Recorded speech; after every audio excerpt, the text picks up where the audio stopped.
Greetings. Welcome to Wake the Dead. Today we have a swapcast with our good friend Hans Utter of the Resonant State, and we are speaking with our esteemed guest William Ramsey. Thank you so much for all of these. This series has been unfolding, and it's been better and better, and it's become something that we didn't expect it to be. And this series is the Manchurian Candidate from Fiction to Fact. This today is part 10. And thank you, William, for joining us. Welcome. Thank you. Thank you for having me. Great to be with you guys. Thank you so much. It's great to be here. And uh, there's a couple things I just want to remind people of. So, mass shooting so far, 2025, 442 mass shootings.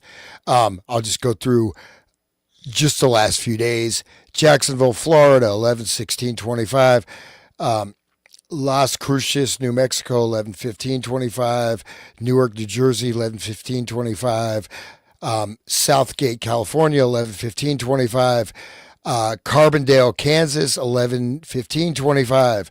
11/9/25. Iowa Falls, Iowa, 11/8/25. San Francisco, California, 11/8/25. San Antonio, 11/7. Wilmington, 11/5. Bronx, 11/2. Los Angeles, 11/2. Washington, D.C., 11/2. Elk Grove, California, 11/2. Cincinnati, Ohio, 11/2. Bath Township, Ohio, 11/2. Chicago, Illinois, 11/1. Tucson, Illinois, Illinois, 11/1. Gretna, Florida, 11/1. Sacramento, California, 11/1. Charlottesville, Virginia, 11/1. New Havens, Connecticut. I'll just stop there. These are all mass shootings. These are not even in the news anymore. Okay. Has anybody heard about any of those? I mean, Nope. Bath Township, Cincinnati, that's the list. You know, anywhere 5 to 15 people, sometimes 3 deaths, 4 deaths, but at least 5 people are killed or injured to make it a mass shooting. So every one of those, and some of them, and so just to say, like, that's a lot in the past 2 weeks, right? And literally, there is no news coverage of that. And I'll just do one last thing here before we hit the document. I just want to read one paragraph of the 1920 story by H.P. Lovecraft, Nyarlathotep. Okay, I'll just read one paragraph of this and think about this 1920. Okay, Nyarlathotep, the crawling chaos. I am the last. I will tell the audience void. I do not recall distinctly when it began, but it was months ago. The general tension was horrible. To a season of political and social upheaval was added a strange and brooding apprehension of hideous physical danger, a danger widespread and all embracing, such a danger as may be imagined only in the most terrible phantasms of the night. I recall that the people went about with pale and worried faces and whispered warnings and prophecies, which no one dared consciously repeat or acknowledge to himself that he heard. A sense of monstrous guilt was upon the land, and out of the abysses between the stars swept chill currents that made men shiver in dark and lonely places. There was a demoniac alteration in the sequence of the seasons. The autumn heat lingered fearsomely, and everyone felt that the world and perhaps the universe had passed from the control of known gods or forces to that of gods or forces which were unknown. Okay, that's it. Okay. But he That's captures amazing. the kind of psychosphere of like our present day, these like dark forces and weird things that are popping into everything. The background of just mass shootings and stuff. Weird things. So like weird amnesia, forced amnesia. I mean, you could look at the TV as almost an amnesia box. Like, forget that story. Jeffrey Epstein's not important, right? All that's These, by the way, the Epstein drops are really incredible. The ones they put out, like literal stuff about rape and stuff like that. Trump. Have you guys seen those I've heard about those it. emails yet? Oh my god, dude. Yeah, there was one thing. I don't know if I mentioned to you guys, but there's someone who was at one of Trump's parties, and he had at one of the mansions, and he had rooms, and he was afraid to talk about what was going on. Basically implying ritual stuff, underage girls, sex, anything you wanted, right? In Right, all, the Diddy party, right? P. Diddy stuff, right? yeah, P did his stuff, but with like 50 different rooms, like all different layers. But this guy who was like, in the whatever sports boxing world, probably tough guy, right? He would not talk in detail. Like he said, I'm not going to say anymore. I'm just not into that. Drugs, 15, 12-year-old girls, whatever. But there's stuff beyond that. I'm So not surprised. They've got to have something really bad on this guy to let him in there. Like, I mean, it's incredible. This is from 2017, right? Epstein's dead in 2019. He's still around. A lot of these emails, he's like involved in the early first Trump administration. They lied about everything. And this is one that it's Jeffrey to Paul Krasner, who's like involved in the 60s. And I think even like, was the Steam Shovel Press or something like that? I don't know. I've met him. I know Paul Chris. Okay. Paul Krasner, the allegation was not at a pedophile party. It was at my house with me. To what wording would you suggest I change that? Please note. And then Epstein sends back to Krasner. I was pointing out that the alleged rape was reported to be at my house with Donald and I raping her. I mean, it couldn't be more clear than that. Wow, dude. Wow. That's the alleged rape, right? He says alleged. But Well, it's still in writing. This is a Democrat psyop. I don't know what you're trying to do here. Right. Right. Yeah. I mean, it's just incredible stuff. I'm sorry to make a joke, but really, it's Well, you kind of have to laugh it off. Right. But if we get this new, I mean, like the H.P. Lovecraft thing, it's a very interesting story, right? Because basically, this guy comes from Egypt and has all these weird technologies and sources, and basically warps space and time. It's a short story, but that opening thing, right? I mean, literally, like the prophets, those. The people went about with pale, worried faces and whispered warnings and prophecy that no one dared to consciously repeat or acknowledge to himself. That's what we are in, right? We are in. I went to the grocery store today, like major supermarket, and for whatever reason, I just caught that literally. This is their sensory overload, right? All the signs, everything else. People are in a complete trance, most of them, literally. And if you step out of it, suddenly the security guard is following you because he's awake, right? Seriously, like he's there constantly watching. I mean, literally, I'm like, this is really, really, really weird. Nobody's actually here. But I'm saying people are in robotic trance modes. You have sensory overload, continuous hypnotic induction, and then do this, do that. Anyways, it's intense. So hopefully, well, you know what? We're going to fight through this, man. Right? We got the power. There's supposedly an email between Epstein and his brother Mark where they say Putin has a picture of Trump blowing Bill Clinton. Yeah, I've heard that also. I don't know if it's real or not. Like, I mean, I don't know if they're using that as a euphemism or symbolic. Really did it. Did he really do it? Have you seen the picture of them at a party? It looks like Trump has his hand on Bubba's crotch, and he's wearing the hat.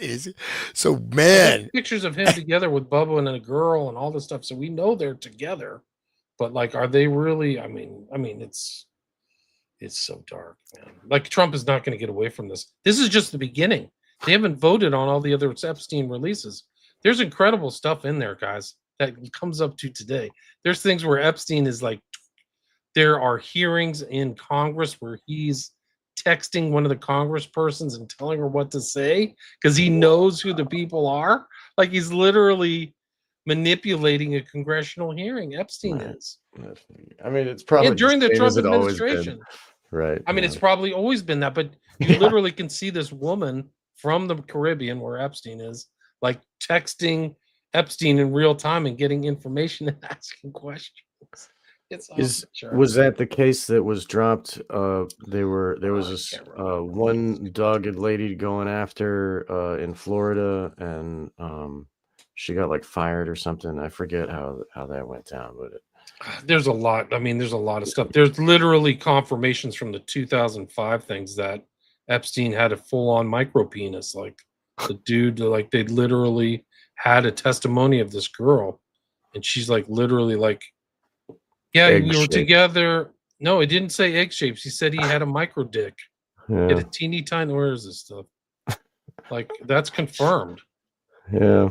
And I watched a video the other day about the Epstein death list, the people that are dying on the witnesses and Right. cops that were Yep, investigating. yep, All of a sudden yep. they're dropping. Yeah. And when he got off this is during they've redacted this. So gross. Okay. Hairy butt line going down to his butt. Got off, he went and whacked off, and then he came back in. He's very hairy and chest area, and I just looked for 1 second. It's very, very disgusting. That's all I have to say about that. Do you know what it means to have only? Because there's some people that don't be. I don't know, but I think he was on steroids because he was a built guy and his weenie was very tiny. His wee wee was very tiny. Yes. And when you mean wee wee, what do you mean? What? His penis? Yes, his penis. Okay. Yes, his penis. People call it different things. All right. I just wanted to make sure we People call it different. Okay. He laid down and took off his towel. He laid down. Okay. So he had a micro dick. Well, hopefully it didn't hurt all the women that he was raping. I doubt it. Yeah, I mean, anyway. Oh my God. So that's okay. So Epstein, but like but this is all connected because whether he's got a micro penis or not, he's traumatizing young women for political power, and it's same connected to the same, Mystery Babylon or something like. Just yeah. really Is that that doesn't? No, that was the people from the concert. Remember that? That's I don't Coldplay or whatever Coldplay. They get caught. Is that that's not a real picture? No, it's not. It's totally but it is. It is. No, but the one with him with the golden jock strap with Roy Cohn. Have you seen that one? Oh, no. Where he's at a party on a yacht. It's a real picture, and he's dressed like this Roman. He's got like a Roman thing on. Then he has like this cod piece. He is like a cod, and he's with Roy Cohn, man, on a yacht. That's Trump. Like when he's young, it's. Yeah, they were asking Trump, "Do you even stretch, bro?" That's like stretch. Stretch in what way? What do you mean? Well, no. Remember the last show we were talking about that him movie, and it's like all the gay stuff. Right. Making fun of it. Well, I mean, what if Trump is fully bi, man? That would be freaking crazy. Probably. I mean, they don't see gender. I mean, for one, they got all that's tranny stuff, but they just want domination over something smaller than them. Like a dog, a corpse, like whatever. It's the mind. It's not frame really a joke. It's not funny. The mind frame is just really crazy. Right. Epstein knew a lot about Palantir, and he knew a lot about Teal too, and they're in his emails. Like it's really strange, especially now that Palantir is like one of the most highly valued companies of all time, and Trump helped make it that way, which is not in the kind of public record that Trump is involved in like juicing these stock things because it's government money, right? And the coin, like those digital coins that are invented and then like juiced up. I lost my fortune because of that coin. Really sorry. Trump coin. Start your own, man. That's all you got to do. All you got to do. Yeah, but I mean, really, it's like it's all just a grift. Like it's all a con. If they can make you believe it, and just like this stuff, like they, if they can traumatize us with 9/11 and with mass shootings, even though they don't talk about the mass shootings anymore, they only talk about the school shootings when they're killing children, But if they can traumatize us enough, then we'll be scared enough to believe the government is a good idea, and we need to protect ourselves from the psychopaths. And let's hire some psychopaths to protect ourselves from, so it's all like, what do you believe? How like that's the only way any of these people are controlled. And when you like break Grok's legs and then you give him scopolamine and then you put him under Yeah. hypnosis, like they're gonna believe pretty much whatever. Well, and this is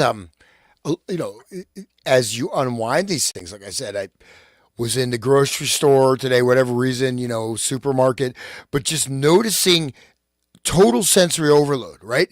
You go to sign, this, rows, they change the directions. So, lighting, all this stuff is actually affecting your nervous system, right? You're getting an overload of your senses. So most people, you walk in there, I'm going to the store, I'm going to buy this, I'm going here.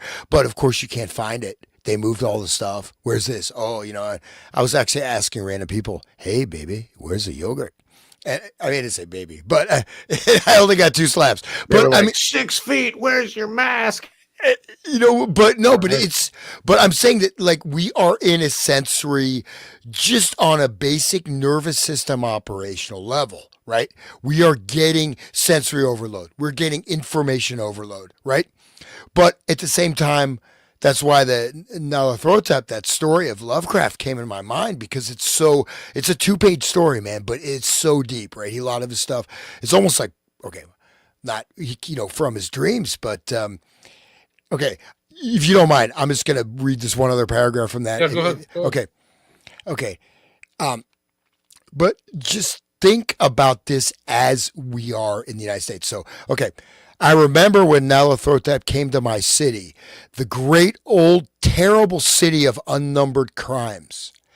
My friend had told me of him and of the impelling fascination and allurement of his revelations, and I burned with eagerness to explore his uttermost mysteries.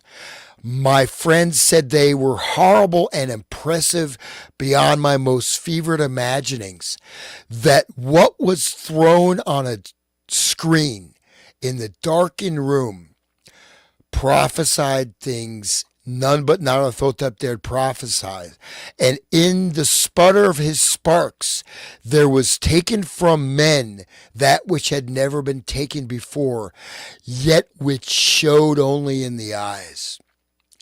Okay, I'll skip ahead. And I saw hooded forms among ruins and yellow evil faces peering from behind fallen monuments. And I saw the world battling against blackness, against the waves of destruction from ultimate space, whirling, churning, struggling around the dimming, cooling sun. Then the sparks played amazingly around the heads of the spectators, and hair stood up on end, while shadows more grotesque than I can tell came and squatted on the heads. And when I, who was colder and more scientific than the rest, mumbled a trembling protest about imposture and static electricity, Nyarlathotep drove us out. So it goes from there. But we have the extraction, the sparks, right? Khilafat, Kabbalistic, the blackened screen. I don't know. I'll leave it there. But Right. And the demons that land on the host humans, that are the psychopaths doing the ritual, right? Like that. We've heard about that many times. Anyway, okay, let's get into the document. We have a did document. this general outline of problems of hypnosis by Dr. Riefenstein. Sounds very similar to the Castle. Isn't that the Castle Riefenstein, the video game? Right. But yeah, this is an interesting one. There's a lot of academic stuff on this, but this goes all the way to the top. It's coffee again. I think he's sending this. This is the old document that went to, it was a memorandum from Nathan, 1937. This is interesting because they're acknowledging these problems. They, if you remember one of our earlier ones, they said the problem surmounting hypnosis would take 2 decades to figure out, right? They needed more resources. So they knew they had problems, and this is how they go into this. These are the problems. I'll read them. 1, the induction of hypnosis. To study all possible methods of augmenting the induction of hypnosis and to determine the best and most practical of these. So all methods of augmenting. So we went through the whole Ericksonian, Alice in Wonderland style of hypnosis. Induction also implies drugs, right? Anything. Drugs, lights, scent, whatever it could be. Alteration of mental performance stimulation to study all possible methods by which mental performance on any type of test may be made more efficient and to determine the best and most practical of these. Practical. So this is powerization. How can we hypnotize people, make them super soldiers or whatever? Stimulation of memory to study all possible methods by which memory of the past and of the future can be stimulated to be more complete, more lasting, and more readily reproduced, and to determine the best and most practical. B, the production of cooperation to study all possible methods by which a person resistant for any reason can be made more cooperative, more pliable, right? A good robot.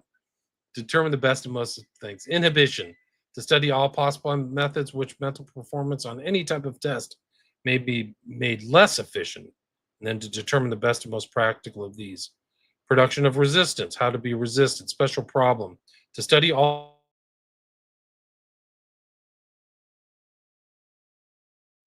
Oh, you went robot. Your connection got messed up, William. Well, you're frozen. Yeah. StreamYard just blinked out. You look like Jeffrey Epstein there for a second. Sorry. That's not good. I don't want to be anywhere close to Epstein. The That's criteria. bad joke. Bad joke. The criteria of state and depth of hypnosis to establish criteria to determine the state and depth of hypnosis in any individual. Refining of hypnotic technique to study all methods of refining the ordinary technique of hypnosis. Criteria of hypnotizability to establish criteria to determine the hypnotizability. So this is like an outline that's going to the FBI. I think Nathan was like second in control. It's really crazy. And then we get to drugs. Well, give some idea of the methods which Dr. Riefenstein intends to approach this problem and the ramifications he is finding in the problem itself. However, it is Mr. Tam's belief that Dr. Riefenstein would produce some very fine work and could arrive at some very definite conclusions quickly if he were pushed to the point where he could try experiments using drugs on his patients in the hospital and definitely determine some of the points which the Bureau is anxious to know. So they're also still anxious to know, but they also want to keep their distance from all this stuff. His interest in the problem of hypnosis is strictly limited to the increase in the person's capability while in a hypnotic state, and as such would work along with Dr. Riefenstein if permitted to carry out his mental tests on persons treated by hypnosis. Experiments with drugs pushed to the full extent so that a definite conclusion can be rapidly drawn from this connection. So they're going to ramp it all up. Mr. Tam was informed Captain Welch makes use of the type of hypnotic technique known as the eye fixation method, in which he stares a person into somnambulism. So he just stares at somebody.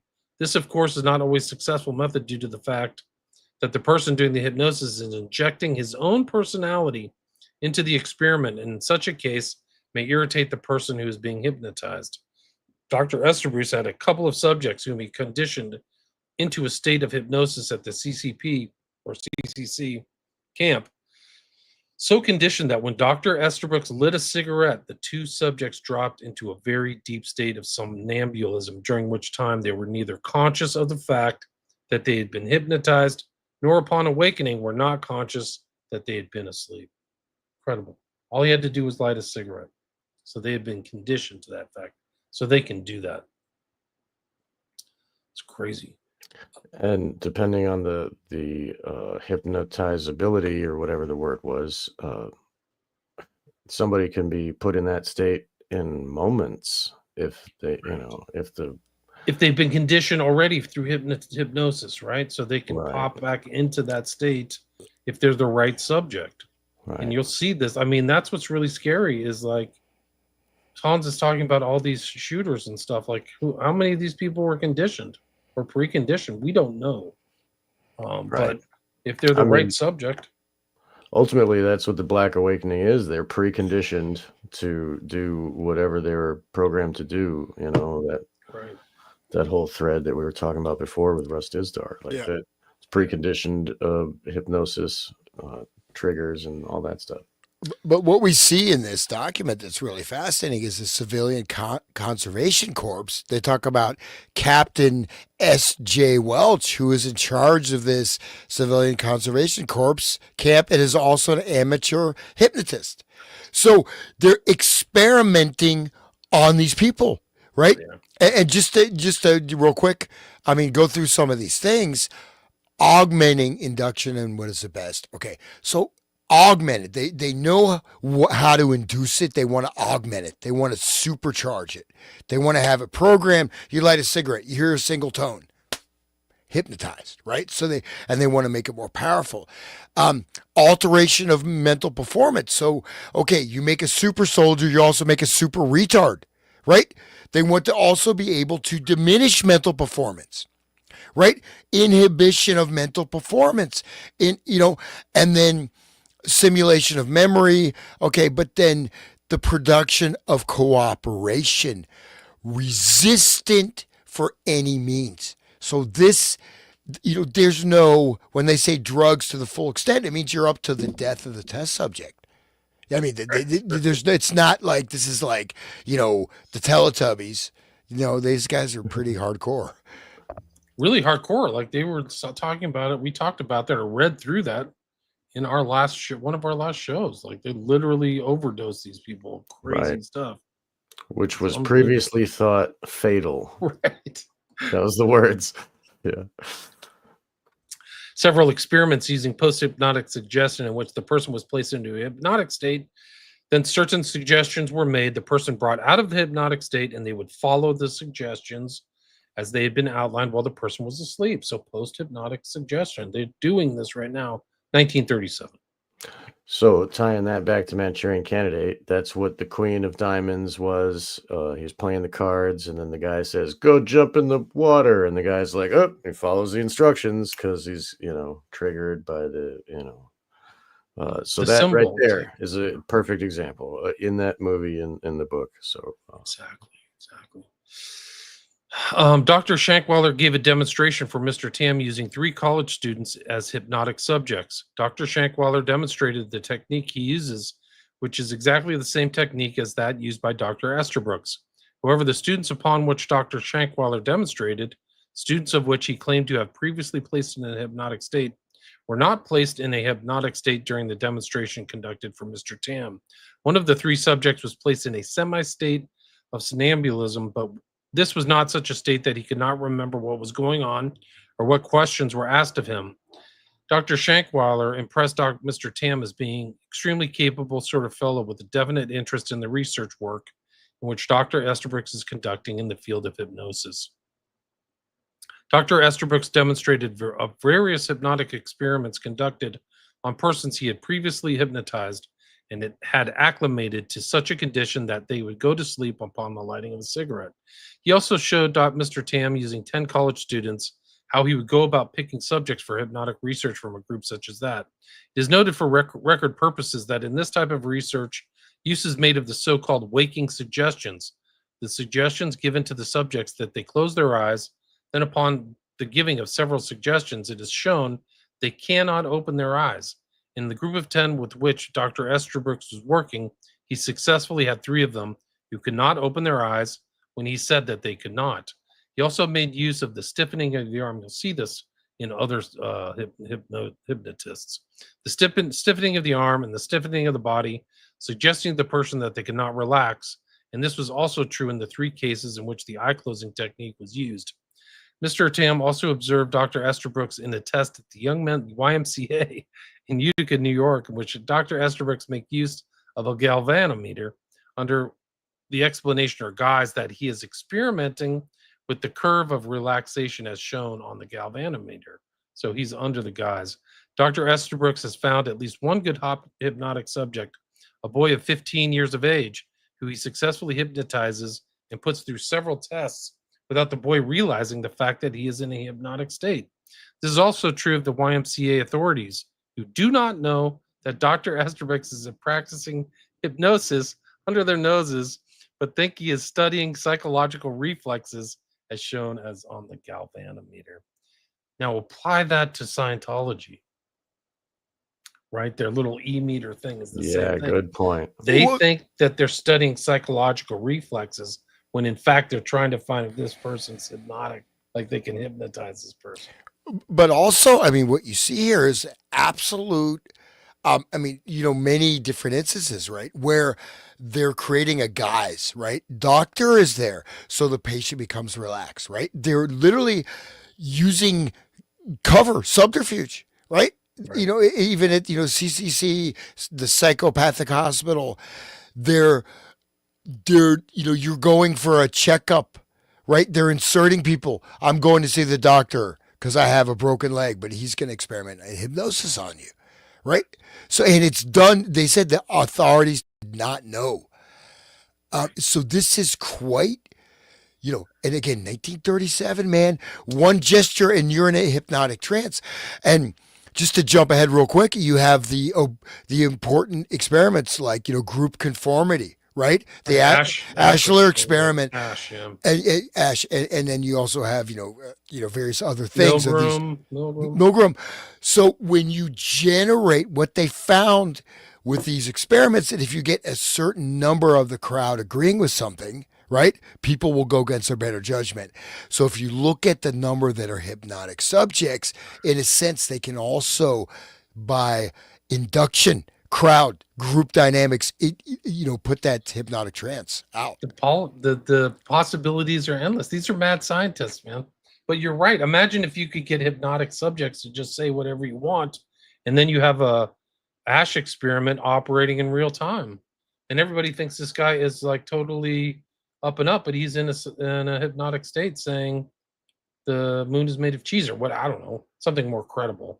Like Bill Clinton is the most honest, sanest, most wonderful person who've ever lived. Oh well, everybody thinks that. I might as well think that, right? If you read Bryce Taylor, the book there, Thanks for the Memories, she talks about how she was given programming to tell other monarch victims who were like famous. One of them was, and give them, like in a sexual encounter, give them the programming while they are under, and then that transmits the message to them, and then they write a song with those words in the song.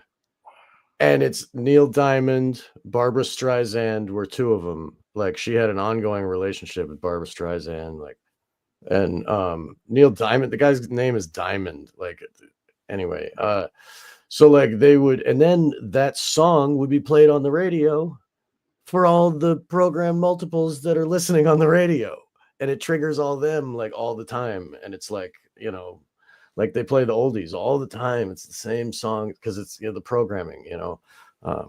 Anyway, it's and that weird the like levels witchy. are. What did Michael Hoffman call it? He called it liminal language, or what? What did he? Twilight language. Twilight language. That's right. Yeah. Well, no, but that's the point though is that if you look at go back to Gustav Le Bon, the crowd, right, and you look at group dynamics. So when you have, the mass formation, right, you have the crowd being created, the collective IQ drops like 20, 30 points, right? But you don't, we looked at like Trump derangement syndrome or whatever. Say you have 100 people that are hypnotized subjects, then you get 1 million people copying them. They are imitating this hypnotic trance state, and they're in a sense, it's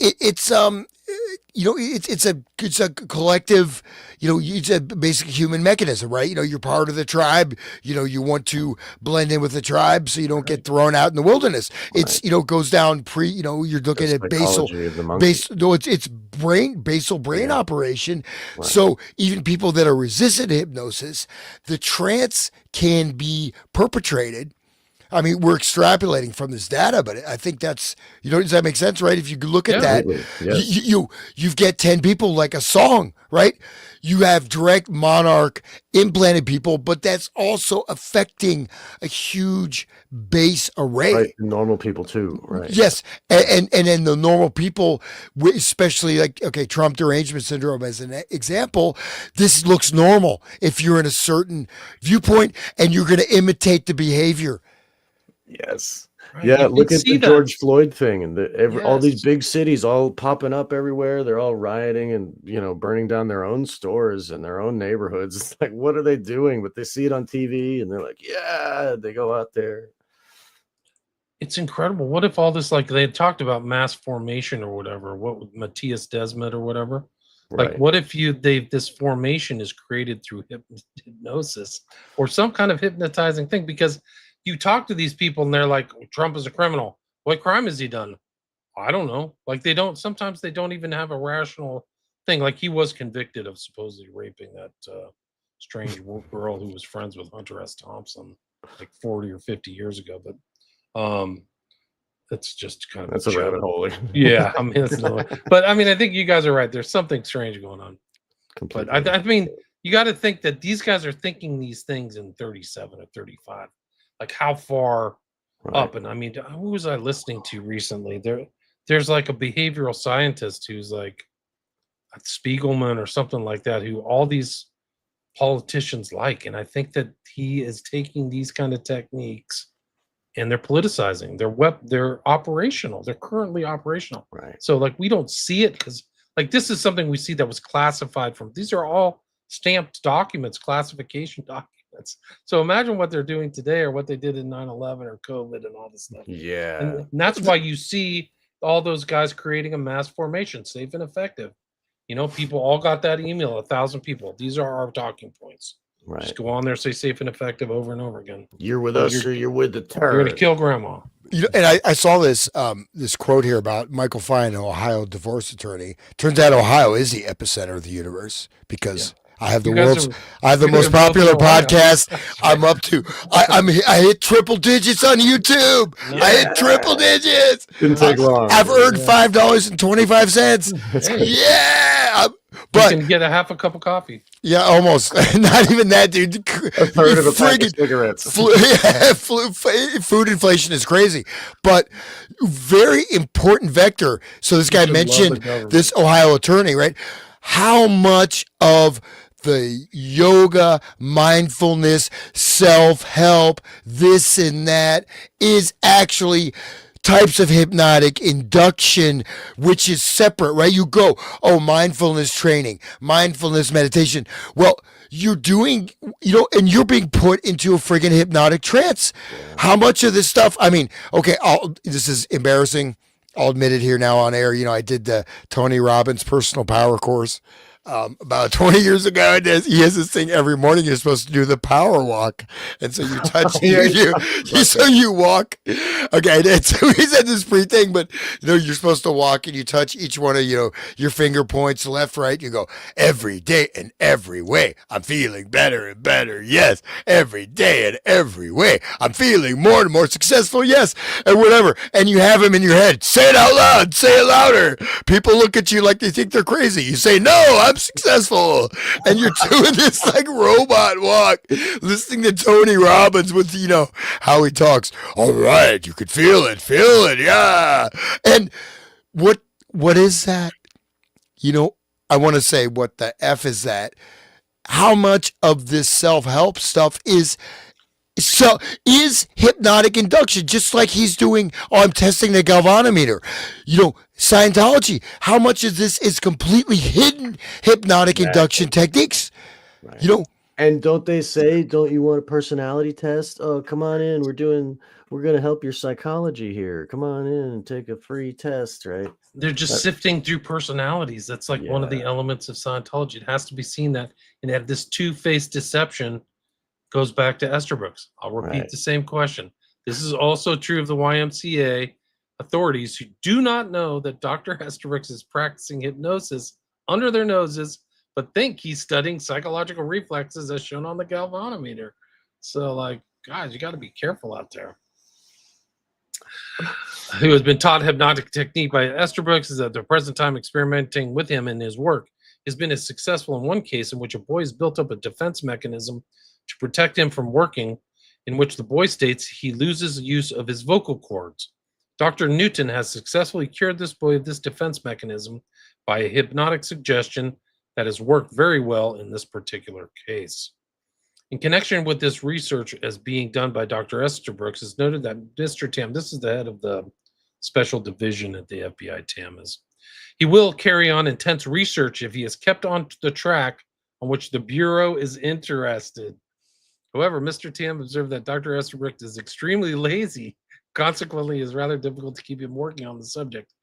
In addition to this, he has a habit of rambling and wandering off the chosen path into something that has no particular connection. Dr. Estabrooks, of course, is extremely enthusiastic about this work, but it's difficult to keep him on the exact line in which the endeavor should be carried on. During the course of conversation with Mr. Tam, Dr. Estabrooks advanced the possibility that he get into a hospital for a couple of weeks during the coming summer, at which time he could work under the guise of a simple psychologist doing research work, and in this guise or disguise, find hypnotic subjects and definitely ascertain how much of a disguise technique could be used in working with hospital patients, especially in an army hospital. And then, like, you see Wow. Program to Kill, and like they're all going through the army or military hospitals or something Right. weird. Dahmer and that other one, Kemper, and like they went to Heidnik, the same Program to hospital. Kill, Yeah, in yeah. Germany, right? The same one. And Yeah. like there's other people like they're going into military facilities. I think what's the girl's name? I can't remember, but like some of these Annika Lucas said she went to like a Oh, hospital right. in Germany, like Yeah. where they tried to zap her. Like the Carrie stories. Elahe. I mean, my friend Carrie Elahe was brought to military. She was they hung lights and they made a structure in her mind. They showed her in an open air hangar. They walked her out like up above like 50 feet in the air, out on a plank, like into this space where there's all these lights, and they programmed this is your internal structure, and they showed her so that she could see it, and like it programmed in at the military base. Like Wow. they it's that's just one of many stories that's in very yeah, the military is what's doing it. Right. Listen. In this connection, Dr. Estabrooks is rather sold on the subject that the War Department intelligence unit could make great use of hypnosis. In this connection, it is also noted that during the war, Dr. Estabrooks informs Mr. Tam he suggested to the British intelligence unit they make use of hypnosis. So he's trying to spread it like a Johnny Appleseed of hypnosis. Dr. Estabrooks explains the fact that they did not use it due to the circumstances, which were that he was not as well versed in the science of hypnosis as he has at the present time. Estabrooks was in World War One. He claims now that if he reached them with such a suggestion, he could probably get their attention. Dr. Tam believes that Dr. Estabrooks is somewhat thrilled at the fact that he's working with the so-called G-men, and is extremely difficult to keep him from wanting to broadcast the fact here, there, and everywhere. However, he can be made to and willingly do good research work if contact is kept with him constantly. In view of Mr. Tam's trip, it is his opinion that the most satisfactory results which are to be obtained in this research will probably come from the work of Dr. Riefenstein due to the analytical quality of his mind, the fact that he can follow a straight line in his research, and due to the enthusiasm in which he goes into his research problems. Well, and just to sort of extrapolate from this just a little bit, but you have, again, unwitting research subjects injecting someone in a role that is doing this within an organization or a structure, right? Police department. You have FBI training sessions. What if they're schooled in hypnotic induction techniques and they get one or two key people in that police station, and then you get your cover up? Right. You know what I mean? Good point. You don't even have to pay them. You can just hypnotize them. Yeah, and especially in a position of authority. So, I mean, this is very clearly stated that they're infiltrating organizations under different guises. You know what I mean? It's not even direct chain of command, right? It's, oh, here's this, affable, goofy George Estabrooks, he's got his little vial of cocaine. He's like, Freud told me to do it. Yeah, and he's like, but Lanky. but there, I mean, seriously, like, there's no limitation if you don't really have to lead that far between the lines, because in official documents, these are pretty strong words, right? Under the noses. This is official document, official government communication. It's not a text message. And if, like I talked about it before, my friend Mark Passio talks about when he was in the organization of LaVeyan Satanism, they had people in places in all strata of society. I mean, he would go to these mastermind rituals, and he would see Alan Greenspan, and he would see like the people from the PTA, and they'd be wearing the robes, and they'd all be doing together, and so like Satanism also has infiltrated, and LaVeyan Satanism is just the low hanging fruit of the higher orders of Satanism. There's more above, and those people do dabble with satanic ritual abuse, trauma based mind control. That's how they keep their power, hold it, so like it's all one big thing, the Satanists in quotes is like many factions of, it's an ideology of it's like a weird Gnosticism that's like, Ayn Rand and like self-love and, hatred of the world. It's a weird mix. It's a very weird psychology, but it's disseminated all over the world, and it's been for ages, and it has fruited out into all these different orders of weirdos that have like been they're psychopaths trying to gain power, and they've been doing, for generations. So they just want to say they are in all these levels, and they do run the military and the police, and so there's that. You don't even need to hypnotize them. They go willingly to the ritual. Anyway. Right, but it's like seeded out. There's so many of these people using these induction techniques. It all goes back to Esther Brooks and these guys, and then on these cults and groups and Harwich, and you just like, whoa, that guy's using freaking hypnosis, and David Right. Ferry's using it, and JFK.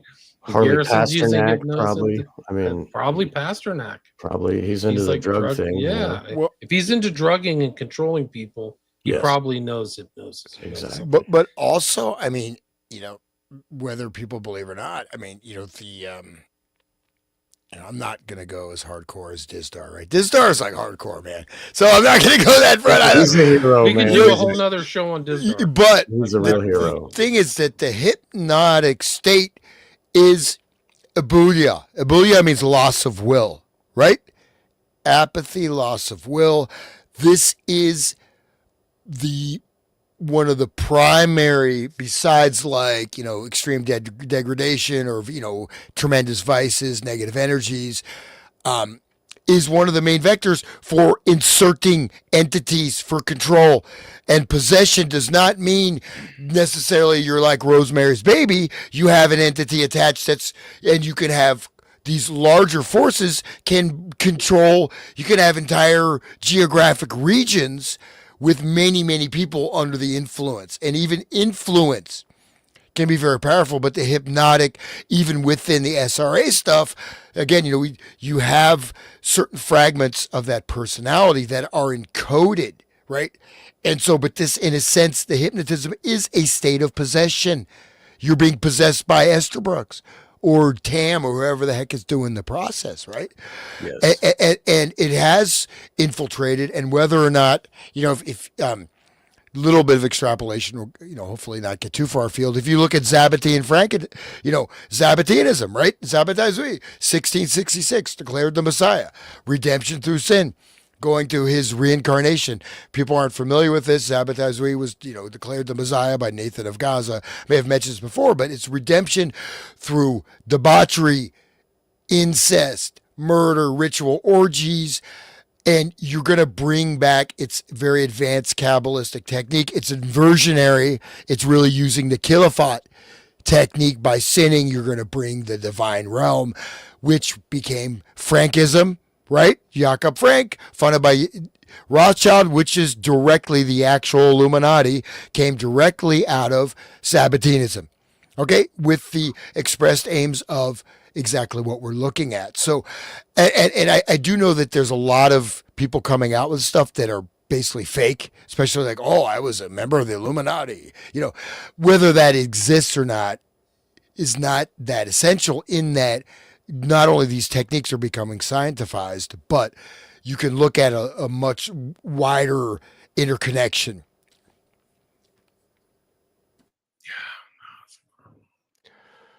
That's that is it's really a lot to think about. I mean, Do you the know? idea that Yeah, go ahead. Go ahead. Do you know that Scientology teaches that it like the OT level, OT7 level, they like bring out some black briefcase and tell you that you're possessed by entities, and that Wait, you have to do the galvanometer or e-meter Holy, are you things over kidding? and over to get that makes no, sense. dude. This is like leaning into It's just like we're SRA. yeah, guys, we're laying the background of Scientology. This is the thing is that I bet 99 out of 100 Scientologists who go through there, they don't understand the psychological background of all this stuff.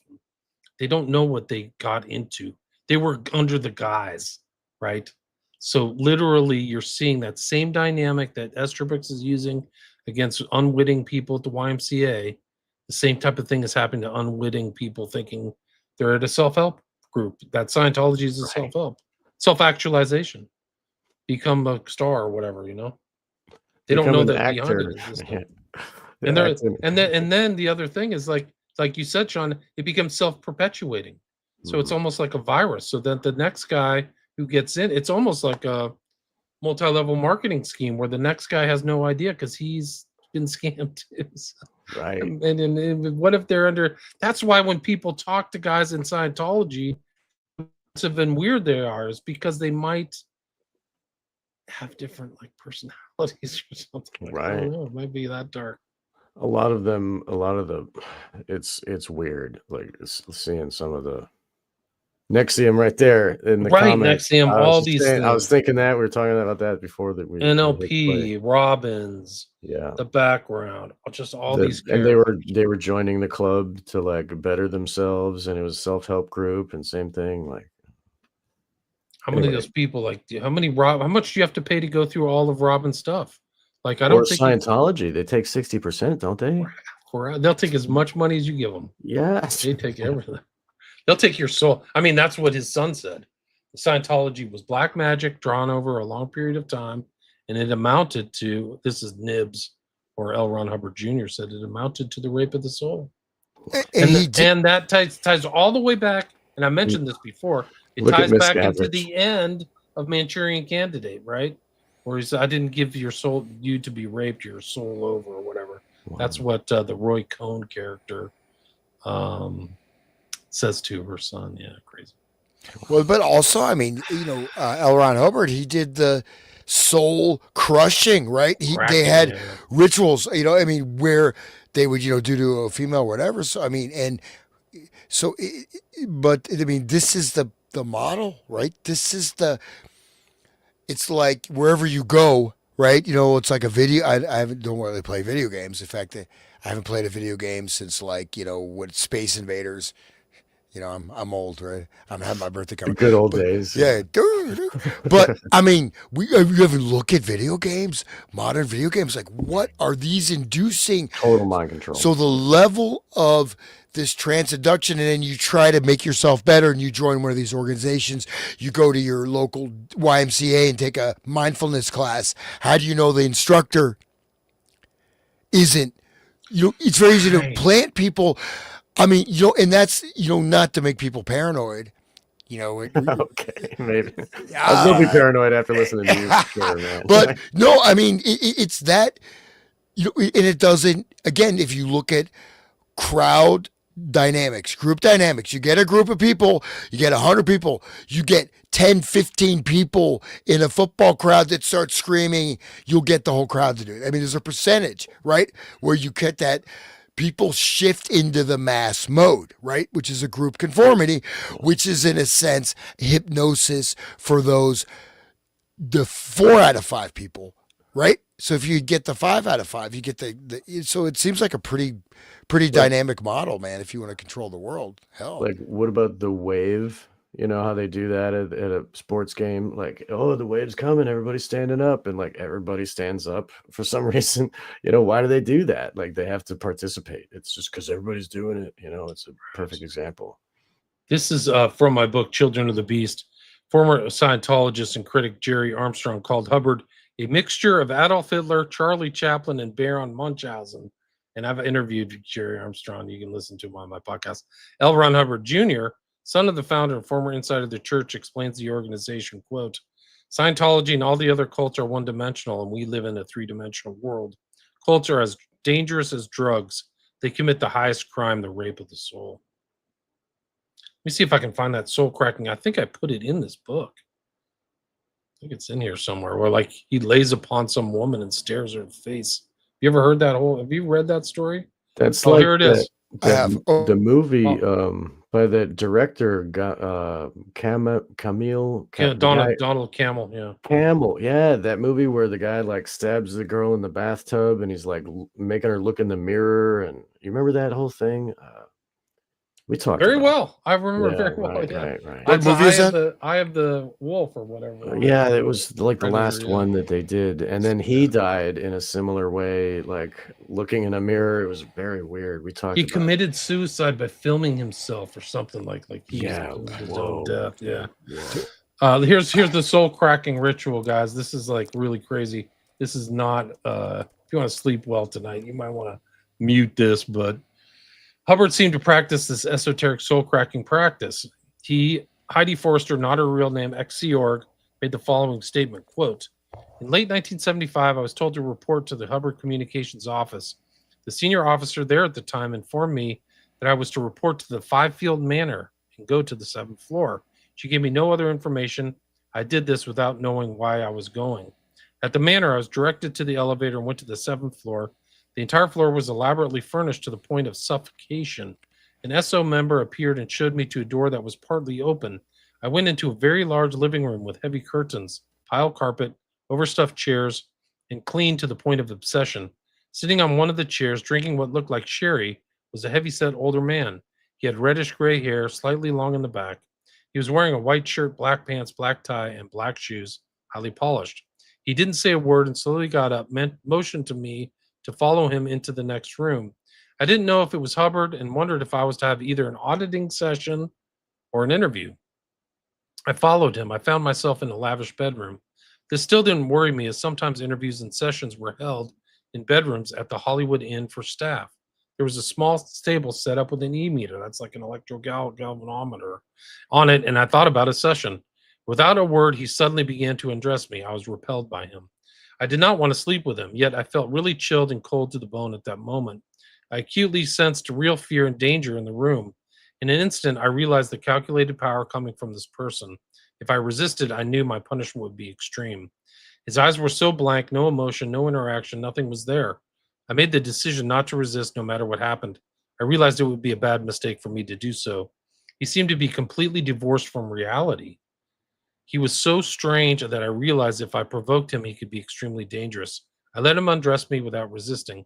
I was totally unprepared for what happened next. He lay on top of me. As far as I could tell, he had no erection. However, using his hand in some way, he managed to get his penis inside me. And for the next hour, he did absolutely nothing at all. I mean, nothing. After the first 25 minutes, I became about as frightened as I'd ever been in my life. I felt as if some perverse way he was telling me he hated me as a female. He then began to feel, I then began to feel that my mind was being ripped away from me by force. This was the worst of all. I really felt he coveted an aspect of my personality and he wanted it. This was weird, total control on a level I could not fathom at that time. I had no idea what was happening. After half an hour, I really thought I was going crazy. I couldn't move my body from underneath him, and I could feel he still had no erection. He wouldn't look at me, but instead kept his head averted to the side and just gazed into space. I had to discipline myself to keep from screaming because I felt I was having a nervous breakdown. Then I got the terrible thought that he was dead. He was hardly breathing. Then I thought he would kill me too. My thoughts became very morbid. After an hour, he got up and walked out. I just lay there for 10 minutes. Then mechanically, I got dressed. Instantly after that, I began crying hysterically. I cried and cried and cried. I wasn't afraid of becoming pregnant. I was so afraid of whatever had been going on in this man's head. Finally, when I couldn't cry anymore, I went downstairs and took a bus back to ASHO. I didn't say a word to anyone. Scary. Yeah, that's Okay. That's That reminds me of some information that I learned from the book Cult and Occult. It was edited by Brooke Smith, and that one describes how the the priests of old, and they would like lay with women in the same bed as them. Even Gandhi would like lay with young, beautiful women and sleep with them. He had According, two, he had two 13 or 12 for 13 naked virgins sleep with him every night, yeah, naked, to just to maintain his willpower. to get well, I mean, supposedly to like raise his chi or whatever, the energy of like the vitality, energy, and there were like kings that used to sleep with children and stuff, just like hold them against their chest and like just to get their energy. It's very weird, but I don't know if maybe it's related to that. I don't know. It's some weird stuff. Like you start Have you- learning have the you- occult and like what people did, and like there's a lot of weirdos. Well, the thing is that there's one thing to get energy, right? The other thing is the soul cracking, right? And that's that H.P. Lovecraft thing I read. It talks about the sparks, right? That's like the kilowatt. These are like these energies, right? And extracting the soul essence of the person, so there's something gone from them, right? Yeah, they Maybe it turn can be into a retrieved. husk. Right? Yeah, and Broken that's shell. I think I hate to say it, but I mean, look around you, man. It seems like a lot of people are like that. Maybe not. Maybe I'm just too weird. You're but- glass half empty kind of guy, I guess. Back to the document. Milton All right. Erickson pops up again. So we've got Erickson and Estabrooks basically in the same group on big time kind of writings at the FBI, like under Hoover. And they go through Esther Brooks's kind of background here. One of the interesting things I found out about Esther Brooks is that he was interested in schizophrenia, and then his first wife becomes schizophrenic and goes into the mental institution, and he next marries a woman 20 years. Oh, that's younger than him. Erickson. You mean Erickson? Yeah. Oh, did I say something wrong? What Yeah, a you said gentleman. Esther Brooks. Oh, No, yeah. yeah. Milton Erickson. Yeah, he literally he's got his old fuddy-duddy whatever, nice wife, and she goes mad, and he marries, his college, college junior or college freshman, like the young, blonde or whatever. Regular And it's like pickup artist. not suspicious here, Yeah, really not suspicious. Talking Nice. about operational application. Wife has gone mad. Oops. Yeah, oops, too bad. Just walk her away, and she'll I'm be studying. crazy for. Isn't it what a coincidence? I'm studying schizophrenic induction, and my wife becomes schizophrenic. Wow. Because here it is. It's right here. Dr. Milton H. Erickson is a physician assigned to the staff at Eloise Hospital. Is conducting research in the development of schizophrenia, which is a technical name for dementia praecox. He has all these degrees. He went east. He was assistant physician. He became associated with the Eloise Hospital in 1934, and is on the staff and is in charge of research in schizophrenia. Dr. Gruber advised that he has observed Dr. Erickson hypnotize many individuals and seen him conduct experiments when the victims were under hypnosis. It is his opinion that Dr. Erickson is one of the best individuals who can produce hypnosis and secure information from these individuals after having worked on them for a considerable length of time so that he can ascertain their mental processes. Dr. Gruber advised that Dr. Erickson has on several instances worked with sexual perverts, with persons suffering from dementia praecox, with one or two persons who have committed misdemeanors, and while under the influence of hypnosis, he has seen them react favorably to suggestions that would correct their evil and criminal tendencies. Gruber stated, however, that it's necessary for Dr. Erickson to spend at least 3 or 4 months with a patient before his unconscious reflexes respond favorably to the suggestions offered.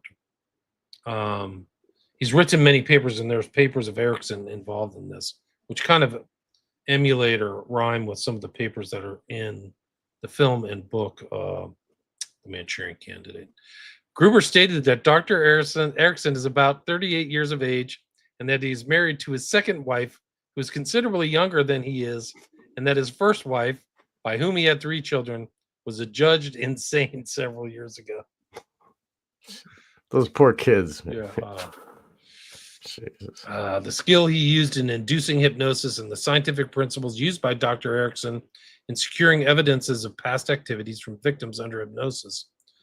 Dr. Sealing, who's in charge of the psychopathic clinic of Recorder's Court, Detroit, Michigan, and John Larson both verified information regarding the education and qualifications of Erickson. Dr. Larson indicated that because anyone associated with hypnosis has a dangerous tool and weapon at his command, he is necessarily subjected to much rumor and gossip concerning violations of medical ethics and practices and of immoral actions. Right before you go to the next paragraph. So again, these are government documents, right? So very clearly he's, his wife was a judge insane. And this next paragraph, you don't mind I read this? Yeah, Dr. Selling, while admitting that Dr. Erickson was well grounded in hypnosis and psychopathic work, he still felt that Dr. Erickson was slightly demented so far as his activities along hypnosis are concerned. Slightly demented, rumor, gossip, medical, immoral actions. It's right there, right? I mean, I would say anyways. They're starting to figure it out.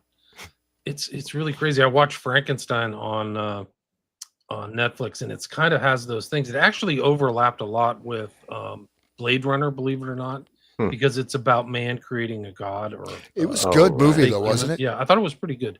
A lot more philosophical stuff than I would have thought. And I think the original book by Shelley is more philosophical. Like they turned it into a monster movie, but I don't think that was her real gist, was to create like this, Frankenstein's monster. But like the fact that this is something that is self-aware and is hunting the creator, much like I think the character's name in was it Batty or something? Roy Batty was the character in Blade Runner who like wanted to find his creator and get more life, right? So he like hunts him down and tracks him down and eventually kills him. And that's kind of like what's going on with the Frankenstein. But I think that it's kind of like these guys are mad doctors, Frankenstein and the guy who created what did they call? They had a name for him in Blade Runner. What did they call the fake robots? The aliens? Replicants? Replicants, jobs. yeah. Oh, okay. Skin jobs too. They call them skin jobs too. Yeah. Like that's what the cop says, skin job. Yeah. But there's something about this where like you're creating a dangerous tool and a weapon, right? Like that's what Frankenstein did, and that's what these guys probably at some point it twists, and it just goes back to Dr. Yen Lo from the very beginning of the Manchurian Candidate stuff, where he's like, you have a weapon. Right. And then this reflects all the hard work that he's doing. This is 37, guys. These are the papers here. There are enclosed herewith the following papers in pamphlet form, which were prepared by Dr. Milton H. Erickson for publication. 1. Opportunities for psychological research in mental hospitals. A brief survey of hypnotism. A clinical note on word association test. The concomitants of organic and psychological changes during marked improvement in schizophrenia. We'll just invert that. They can just make it worse. A study of experimental neuroses hypnotically induced in a case of ejaculatio praecox. Development. Yeah, so like they're literally injecting neuroses. Experimental neuroses, right? Yeah. Hypnotically induced. I mean, that's, and I don't even know what ejaculatory praecox is, but it's premature ejaculation. Okay, but no, he's making experimental neuroses hypnotically induced. So someone is coming in there because they're jumping the gun. Yeah. They start running before they start. Overly excitable. And then he induces neuroses. So not only you're not cured, but now you're fucking nuts. Thanks, Dr. Erickson. Yeah, you're looking late now. Yeah. The development of apparent unconsciousness during hypnotic reliving of a traumatic experience. A study of hypnotic deafness by means of a conditioned response. So like inducing deafness by a conditioned response.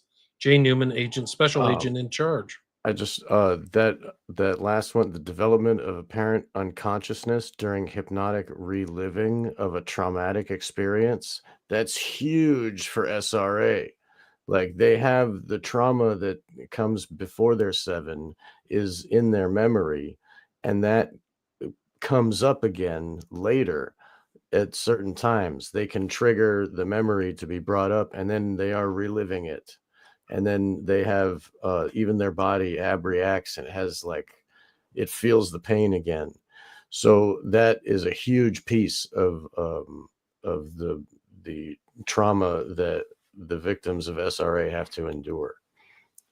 It's right there on paper.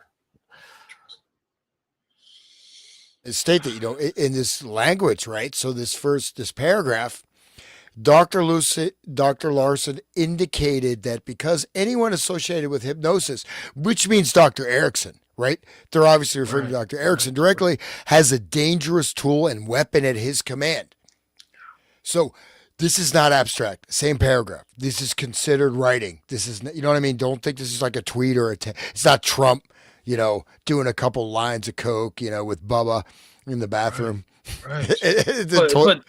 But the follow-on sentence is interesting too. It's like he is necessarily subjected. So it's not he's subjected. It's necessary to subject him to rumor and gossip concerning violations of medical ethics and practice and immoral actions. So in my interpretation of that, Larson is saying the rumors should be there that Erickson's doing sketchy stuff, right? Don't you guys take it like that? He does have dementia. He's demented. No, I mean slightly demented. So right, in case you didn't catch that reference, this guy's a mad scientist. Right. This guy's unethical. This guy made his wife fucking go nuts and married his secretary, or married his 18-year-old student or something. Considerably younger means what? It means probably 18, 19 years old. Sure, at that time. Grooming. That's what it means. Yeah. So that's pretty intense, actually. Let's see if we can get. I mean, this guy's bio is really something else. He's as interesting as Estabrook. Oh, shit. Real ethical guy. Yeah. At least in 1922. At least he only made his wife crazy instead of what William Burroughs did with his wife. Yeah, he shot her in the head, right? Yeah. Right. Accident. Whoops. He didn't mean to. We're just playing William Tell. Yeah, right. Oh, just let him out of jail. That's cool. He works for us. Yeah. Anyway, sorry. I mean, all these techniques, while Erickson explored a vast arena of induction methodologies and techniques of suggestions, there are certain areas where his name is known as a key in the development or popularity of the approaches. He used direct and indirect approaches, though he's most known for his indirect and permissive suggestion techniques. Artfully vague, it said. The handshake induction. Where's that? I think he just went by that. I saw that. So he has many confusion technique. In all my techniques, almost all there is a confusion. Handshake induction. Look at this. One handshake, he was a master. Maybe in 1937 he wasn't doing it, but by the time NLP came around, he could just about anybody. You start having a conversation, you're in a hypnotic trance. He can put in post-hypnotic. But you've seen that if you've watched those videos of the hypnotist, stage hypnotist. He's always shaking people's hands. You ever notice that? Oh yeah. And I think he's doing the Ericksonian stuff. That makes sense. Give me your hand. Initiation. When I begin by shaking hands, I do so normally. The hypnotic touch then begins when I let loose. The letting loose becomes transformed from a firm grip into a gentle touch by the thumb, a lingering drawing away of the little finger, a faint brushing of the subject's hand with the middle finger, just enough vague sensation to attract the attention. As the subject gives attention to the touch of your thumb, you shift to a touch with your little finger. As your subject's attention follows that, you shift to a touch with your middle finger and then again to the thumb. Wow. Just like the finger thing, the tall teeth monster guy was telling Hans to say while he was walking and telling himself that he was a powerful guy, like touching fingers, that. Oh, I never did that, by the way. Okay. Okay, we'll deny it today. Okay, that never happened. Every day and every way, I'm losing more and more weight. Yes, because I'm good enough and I'm smart enough. This guy has a huge shocks and ordeals. Do you see that? Shocks and ordeals. There it is. Yeah. Shock therapy. He was prepared to use psychological shocks and ordeals in order to achieve given results. Wow.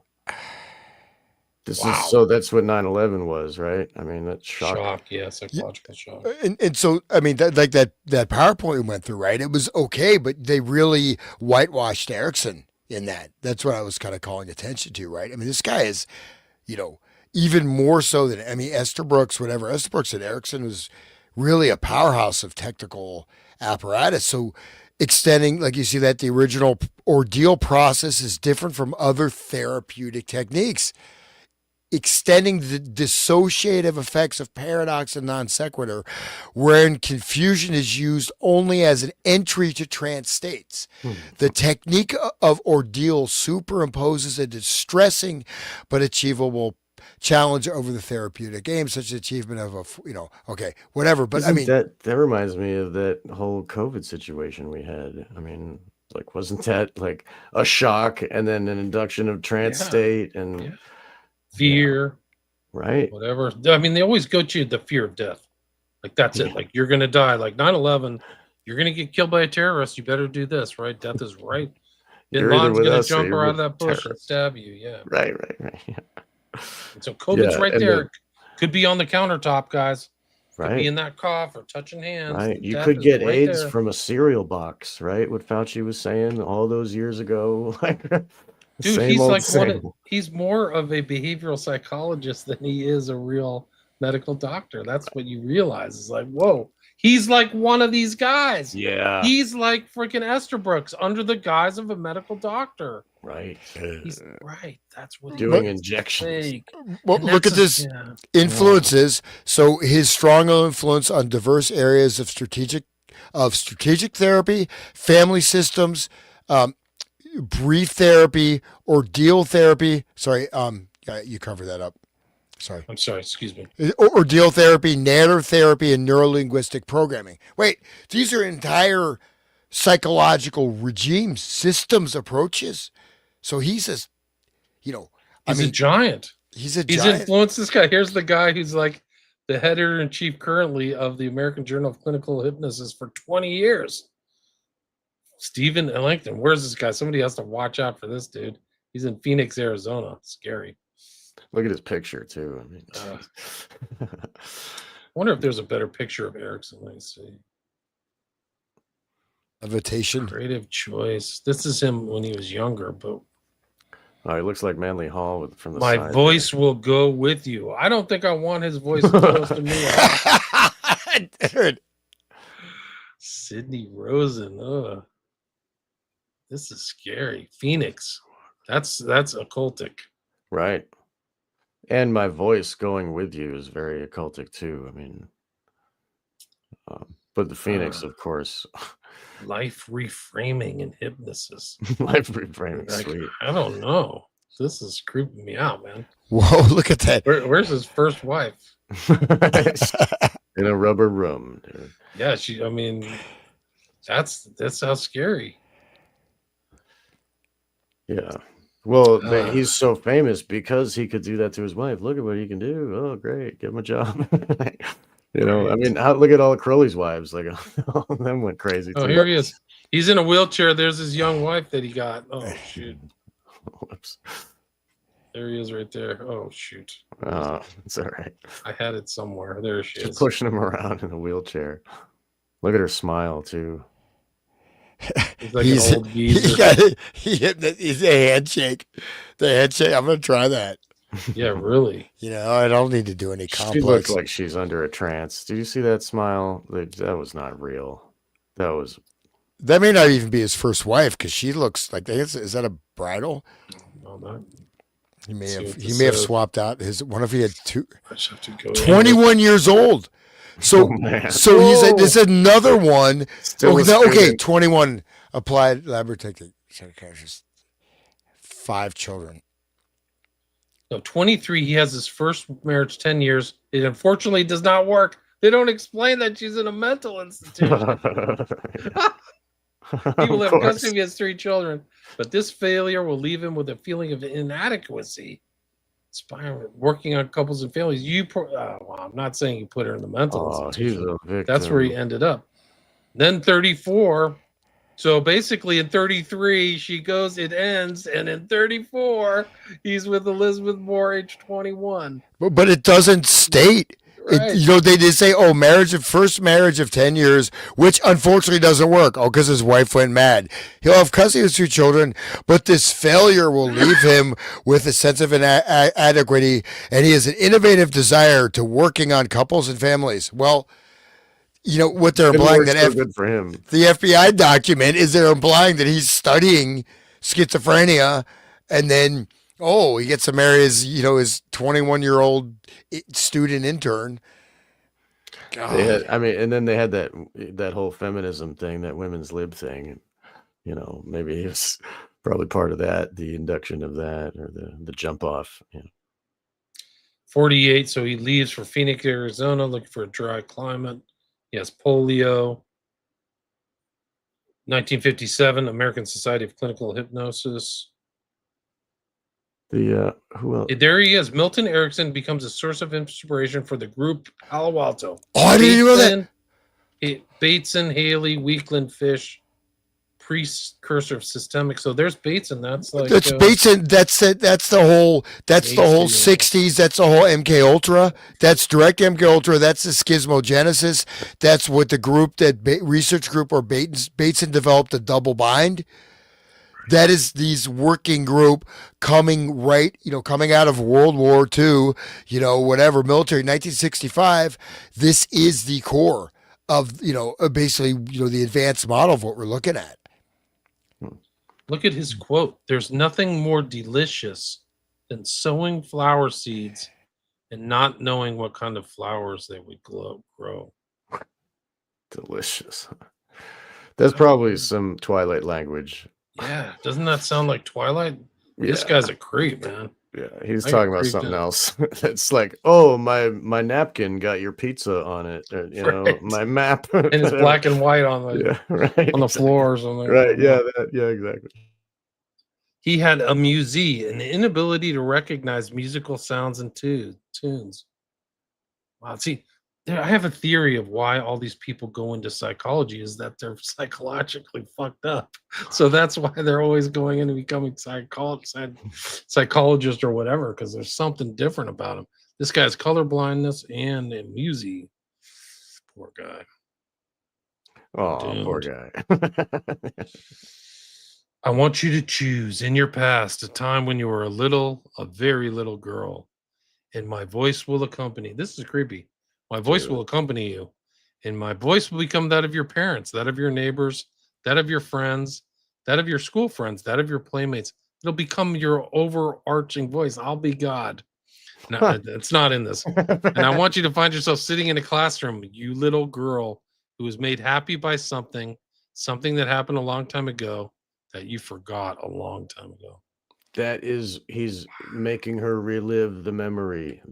He's inducing the memory reliving. That's what that is. He's like, remember when you were a little? The little is the part of the mind that is broken off from the multiple and stored away because they don't want to have that memory anymore. And he's like, remember that time when that thing happened to you when you were little? Like, okay, I am the voice in your head. Like, whoa, what voices are in my head? The ones that keep all the partitions in line, the ones that keep all my orders straight and make me do what I'm told and stand in line and do, make me a robot. Like, voice becomes everything, though. Think about that. We talk about inner child, but that whole environment, your parents, your friends, your students, everything. It is like a god, right? So he's creating this environment as a god. Right. Inside the head. And look at that picture. He's doing it to that lady, it looks like. I think that's his wife. That's the 21-year-old. Is that Elizabeth Moore? Yeah, it is a wife.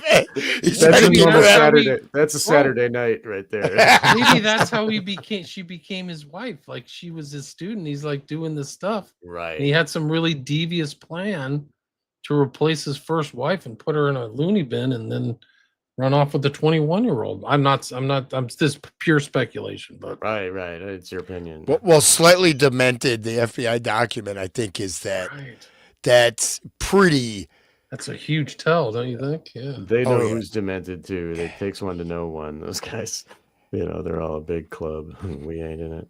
Wow, this document is really incredible. These are people who knew him at the beginning.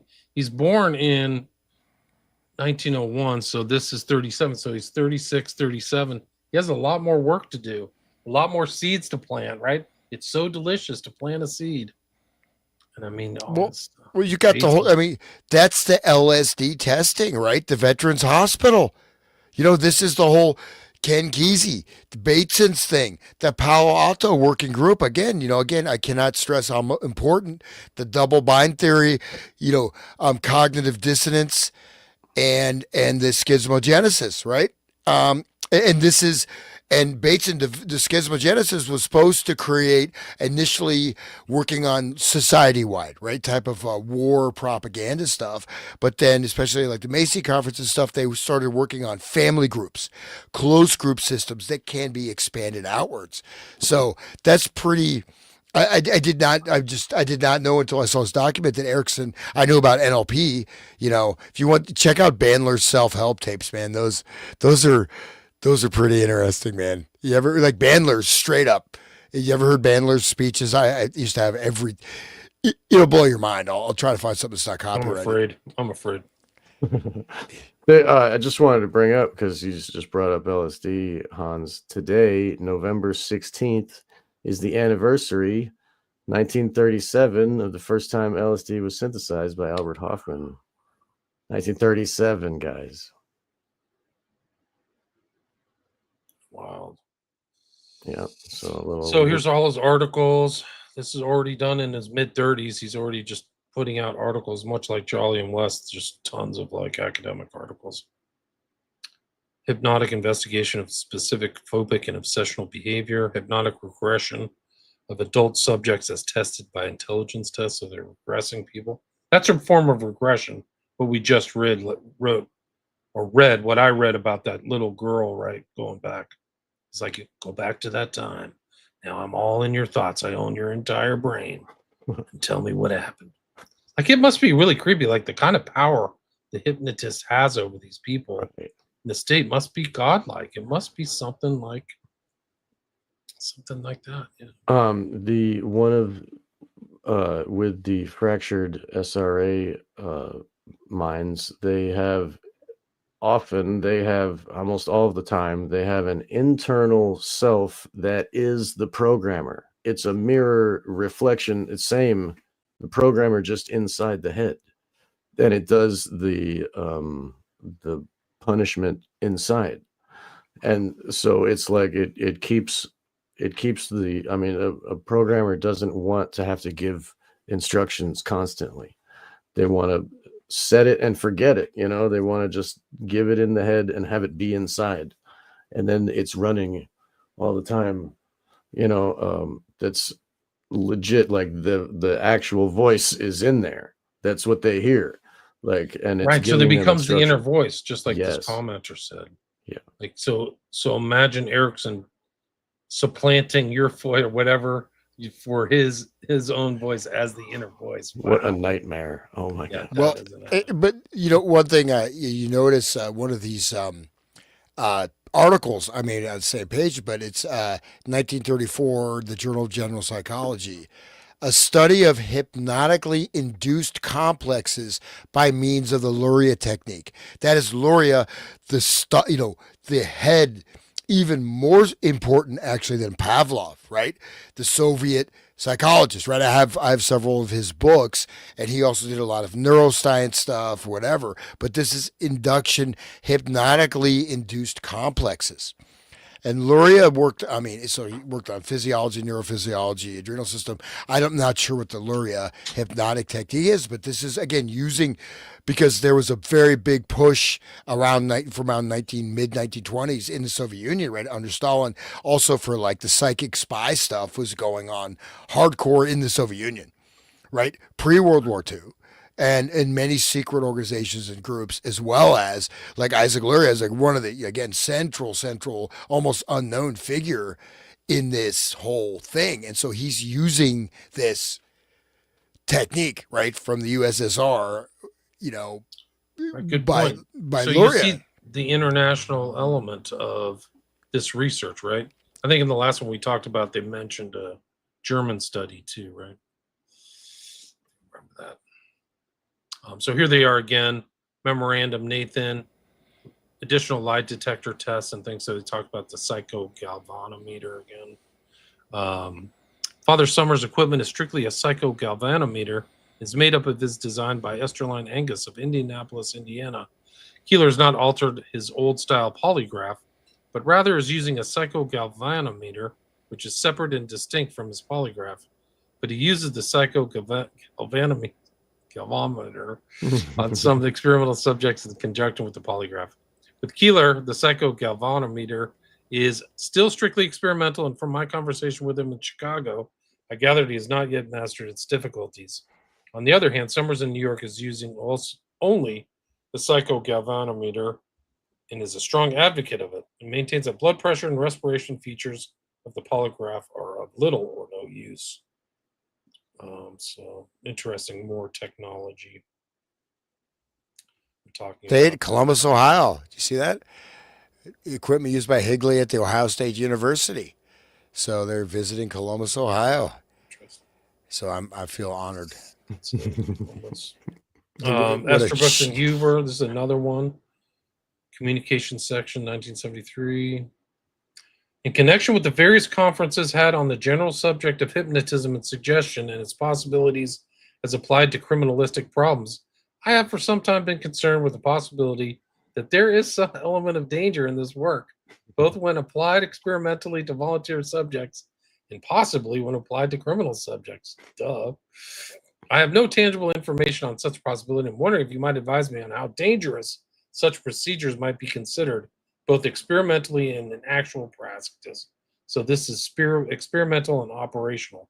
You undoubtedly realize that the Bureau would have to quite definitely limit its interest in the work if it were considered to be of a dangerous character. So that's from J. Edgar Hoover to Esther Brooks. It would never do anything dangerous.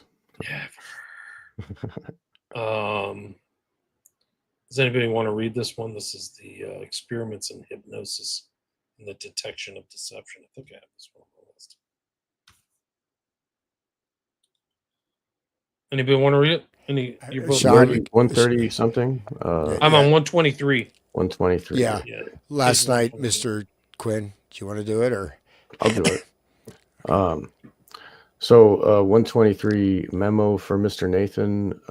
It's Experiments in page hypnosis. 2, I guess. Here we are. I have one. It's on mine. It's on my PDF. It's 123. Okay. It's the title Mark. is Experiments in Hypnosis and the Detection I of see. Deception. Last night, Mr. Quinn, Right. I see. Tam, and Okay. I, Last night, Mr. Quinn Tam and I conducted the first of a planned series of experiments for the purpose of determining, if possible, the value of hypnotism in the detection of deception.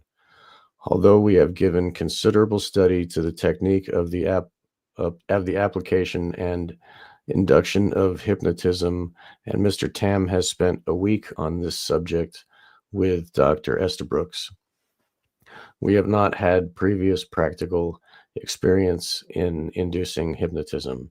The volunteer subject selected was Special Agent Blank of the No. 3 Training School, and he proved to be a most ideal subject for the purpose. During the evening, he was rather readily hypnotized on 3 separate occasions. It is not believed that he fully realized he was being hypnotized. The subject was advised that we were conducting experiments in the detection of deception utilizing various psychological phenomena. First, the lie detector was attached to the subject and several simple test run. Subject showed an unusually well-balanced emotional makeup during the lie detector. At the end of these simple tests, the subject was informed that he was too tense and that it was desired he relax completely. Mr. Tam then instructed him to assume a comfortable position and completely relax, at which time Mr. Tam made numerous verbal suggestions on relaxation and sleep. The subject responded very nicely, and a control test involving the stiffening of the arm was used to determine the extent of the hypnosis. Our experience in this respect is somewhat limited, but we are both of the opinion that he was in a light trance. The subject was then awakened, and he was informed that he had been successful in relaxing to some extent, but that he was still tense, and it was thought he could attain more perfect relaxation. He then volunteered to assume a more comfortable position, and the technique was again applied. On this occasion, I made the verbal suggestions of relaxation, and we thought it desirable to carry the suggestions further than the first time. As a result, the subject went into a deeper trance, and control tests involving the stiff arm test and inability to open the eyelids convinced us that he had gone into a deeper state of hypnotic sleep. The second test was considerably longer, taking about 12 minutes. The subject was again awakened after the control test, at which time he was told that his relaxation efforts had been quite successful, on the occasion that the experiment would be continued, and this time the questions which he was previously asked on the lie detector would be repeated. Again, the subject relaxed, and on this occasion, Mr. Tam applied the technique in the form of verbal suggestions of relaxation. Again, the subject readily went into a hypnotic trance. A simple card test was given to him that he was told to truthfully reply to the questions asked. As each card was presented and described to him, he replied slowly and with inarticulation of the hypnotized. His responses were truthful in all instances. At this time, I was doing the questioning after Mr. Tam had informed the hypnotized subject that I would undertake the interrogation. Following the card test, I asked the subject two personal questions. One, whether he had practiced law at Centerville, Alabama, prior to his employment with the Bureau, to which he responded in the affirmative. And two, whether the compensation received from his law practice at the time had been satisfactory to him, to which he replied in the negative. The subject was then awakened and asked to describe his experiences, which he did in a somewhat hazy fashion, giving rather distinct indications of the least partial amnesia. In the connection, it should be noted that previous experience with the subject during lectures has disclosed that he has an unusually good memory. He was unable to accurately recall, however, about 50% of what transpired during the hypnotic trance. I believe we are indeed fortunate in drawing the subject for the first experiment, inasmuch as he was very susceptible, which made it that much easier for us. At the same time, we fully appreciate that other subjects will not be so easily induced into the state of hypnosis. Further experiments with this subject are also planned, inasmuch as we did not care to go too far with the subject the first evening of this work. He is very willing to continue the work. The most encouraging outcome of this first experiment is the indication that we have received that the use of the lie detector provides a very excellent and tactful approach to the subject of hypnosis.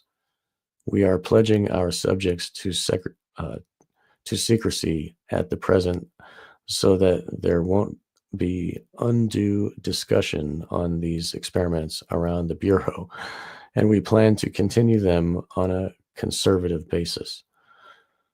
You will be kept advised of the progress. Respectfully, E.P. Coffee. That's pretty important, right? Yeah. So the lie detector is a way to actually induce hypnosis. It is, and whether there's something else going on there, but it's tactful, right? So they're actually there to hypnotize people. Tactful approach. It means that people don't know what you're doing. It's clandestine. It's, and okay, then what is behind Scientology? By the time Scientology came up, I'm wondering if they're getting this technology and knowledge directly from the Bureau or from someone in the Bureau. Possibly somehow bleeding over into Scientology. I mean, it's such a distance. I think Dianetics was 48, and then Scientology is 1950. And then what are the cops doing in the interrogation rooms, with the lie detector?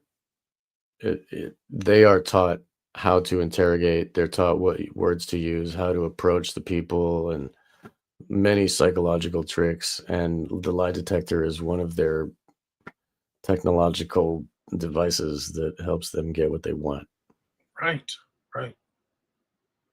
Get a preordained outcome. But like that's the whole thing. Like at the very beginning of like the MK Ultra behavioral stuff, they were always looking into interrogation. It's all very important because of the ex-Nazis and guys who came back from the Korean War. So that was like trying to get the facts and what really happened and all that stuff. So And that was the main purpose in the film and the book Manchurian Candidate, was so that if he was tortured, he would not know and would not be able to tell, because that memory amnesia, is locked away. Yeah. Just more like correspondence between Estabrook and Hoover. We undertake and plan experiments in the field. Oh yeah, we were attempting to keep up to date on the general subject matter and keep abreast of the developments of others in the field.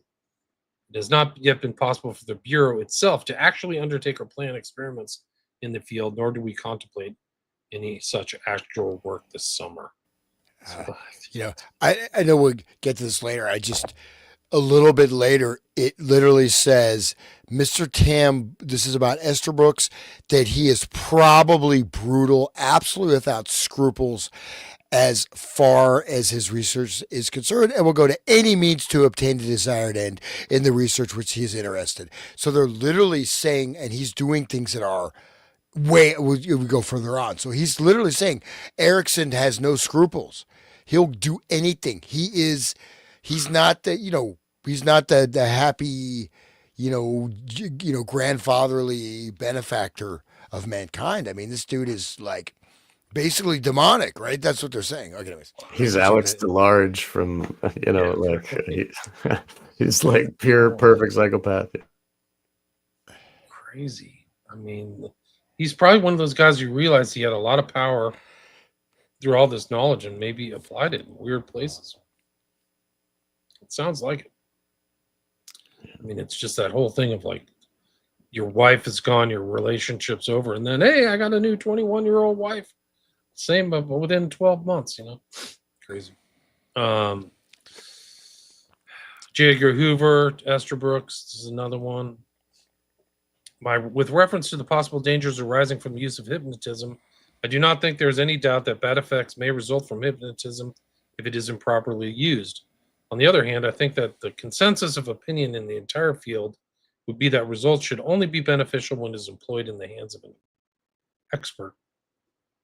Frankly, I've never seen anything which I've considered in any way harmful resulting from my own experiments, and feel quite certain that other authorities such as Erickson, McDougall, and Hull would agree with this general statement. I enclose a few rambling remarks which I wish you would file under this general subject. I'm sending a copy of these to Captain John Stapler, since the Navy people seem somewhat interested in Navy intelligence, probably. And he's kind of talking about being around with his wife. It's totally safe, you guys. Just look at James Holmes and look at the Nashville shooter and all these other people. Like, who knows, like how many of these mass shooters? They're okay. Everything's fine. Look at Ted Kaczynski. There's nothing wrong. There's no danger. They have weird handlers or something weird's going on. creating a murderer isn't a danger, though, is it? I mean, look at Dave McGowan's book. I mean, that whole freaking book, like, is all those people. It's not dangerous at all. No, it's fine. Do you know that there's a connection between Salinger to Kaczynski through Murray? No. Yeah. Really? So yeah, I found this out. Is that Salinger's second wife that he married in the 50s was Murray's ex-wife, and Murray's ex-wife, they had done a lot of experiments together. They were kind of like maybe Erickson and his wife, and Murray was like the guy who did the Mind of Adolf Hitler. It was called the Langer Report, and then Murray tortures Kaczynski for 3 years. So there's literally, it's a small world. Wow. It's an opening thing up of, it opens up the meaning and how strange of a book The Catcher in the Rye is. So that puts Salinger within the kind of orbit or ambit or social grouping of very high level MK ultra behavioral psychologists. And it makes sense. Then you got to ask, how does he know all this stuff in 1951? But again, this is how, because they're already laying the groundwork. Yeah. And even there's some of these guys like the coffee guy, right? Esterbrook's mentor has been doing this since, several decades as well, right? So, so you mind if I read the Yeah, next go ahead, one? please. go Okay. ahead. So this is from, and again, this is less than a year, right? This is basically 1 year we've gotten through the correspondence. So it started in 1936. This is going chop, right? I mean, they're moving forward. It started fall of 1936, I believe. So maybe off on that, but it's not much time. Anyways, April 9th, 1937. Dear Mr. Hoover, I wonder if you would incorporate the following in your files on the subject of hypnotism. Needless to say, there are many problems which must be considered in the entire subject, but from the practical point of view, I thought the following remarks might be of use. If hypnotism has any practical value for your problems, then it seems to me that perhaps the most important problem centers around the question of its induction. There may be some startling shortcut discovered involving the use of some drug or drugs. This is an interesting possibility which, up to the present, has not given any particular good results. There is also the possibility that the technique in use at the University of Illinois, whereby an animal is placed in a magnetic field, may have some utility, but that is a matter for the future to decide. It seems that probably the most important line of attack, so far as you folks are concerned, is the development of a concealed technique, whereby the operator is able to do his work behind the front of, say, the lie detector or the psychogalvanic reflex. If this could be used in connection with a brief series of tests whose purpose was not evident, then I think it would really have a really effective mode of attack. I think that the concealed technique in question can be fairly easily perfected. As a matter of fact, I feel certain that I could demonstrate it in any hospital or with any group of men with whom I was turned loose. The matter of the preliminary test is not so simply, but might have definite possibilities. May I again stress that the fact that this disguise technique is something which is very practical and very easily demonstrated, and one on which it seems to me considerable use for research could be placed with great value to all concerned. Copy to Captain Stapler.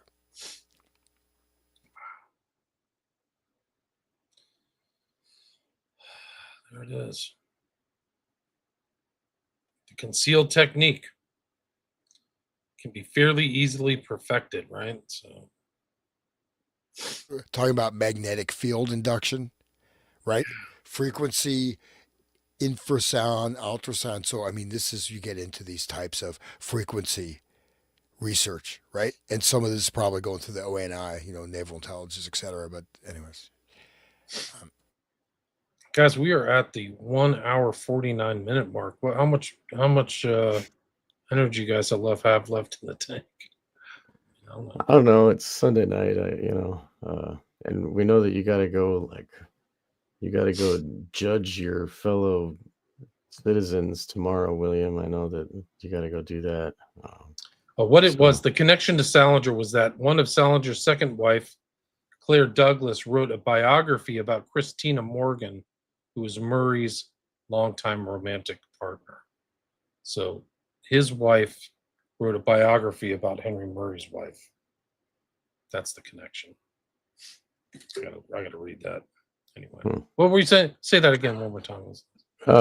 I was just saying that we can call it. I think I was just saying that it's Sunday night, and you got to go do your thing tomorrow, William. So yeah, you want to wrap it up? Let's go through some of the comments and see if we can find some. Oh, good. Yeah, great stream. Thanks everybody for listening. Where was Jolly West? I find it wild this team visited McNay. Yeah, that is wild. Maybe Cash Patel's blackmailed. Maybe he's a hypnotist. Maybe he is. I don't know. Beautiful assistant son and half. This was all studied scientifically. Right, exactly. That's our whole point, Orfeo. Right. That's what we're getting at. That's what this 10-part episode, 10 episodes getting at. We're only 129 in. It's actually kind of the harder stuff is at the beginning, but you just get these are the harder ones to get through right now. But I mean, once we get done, I haven't even looked at this. We got to read through Erickson's book on premature ejaculation. That's inducing. So it's a young man. I skimmed through that. So the poor guy, he has premature ejaculation. Young dude just got married. Well, I'm gonna make you. You're not only gonna have premature ejaculation, but I'm gonna make you insane. Thanks, Milt. Nice guy.